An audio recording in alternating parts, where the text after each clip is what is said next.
புரட்டாசி மாதம் ஏன் அசைவம் சாப்பிடக்கூடாது என்று தெரிந்து கொள்வோம் வாங்க. பெருமாளுக்கு உகந்த மாதம் புரட்டாசி. புரட்டாசியில் பக்தர்கள் விரதமிருந்து பெருமாள் கோவிலுக்கு சென்று வழிபடுவார்கள். எல்லா மாதங்களிலும் விரதமிருந்து கோவிலுக்கு சென்றாலும் அந்த மாதங்களில் அசைவ உணவுகளை தவிர்த்து விடுவதில்லை. ஆனால் புரட்டாசி மாதம் மட்டும் ஏன் அசைவ உணவை தவிர்த்து விடுகிறார்கள் தெரியுமா? ஜோதிடத்தில் 6வது ராசியாக கன்னி ராசி உள்ளது. கன்னியா ராசியின் மாதம் புரட்டாசி மாதமாகும். இந்த மாதத்தின் அதிபதி புதன். புதன் மகாவிஷ்ணுவின் சொரூபம். அதாவது புரட்டாசி மாதம் பெருமாளின் மாதம் என்பதாகும். புதன் சைவத்திற்குரிய கிரகம் என்பதால் புரட்டாசி மாதம் அசைவம் சாப்பிடக்கூடாது. மேலும் பெருமாளை நினைத்து விரதமிருந்து துளசி நீர் குடிக்க வேண்டும் என சாஸ்திரம் கூறுகின்றது. புரட்டாசி மாதம் வெயிலும் காற்றும் குறைந்து மழை பெய்ய ஆரம்பிக்கும்.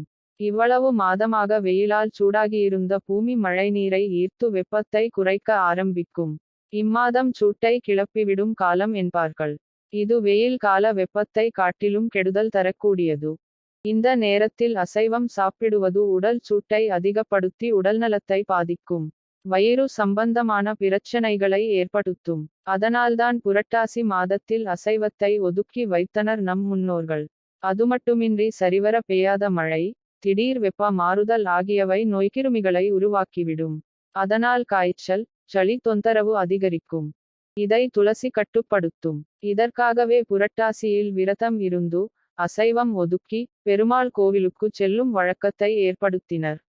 நமது உடல்நலனுக்காக நமது முன்னோர்கள் கடைபிடித்த இந்த விரதத்தை நாமும் கடைபிடித்து நமது உடல்நலத்தை பாதுகாப்போம்.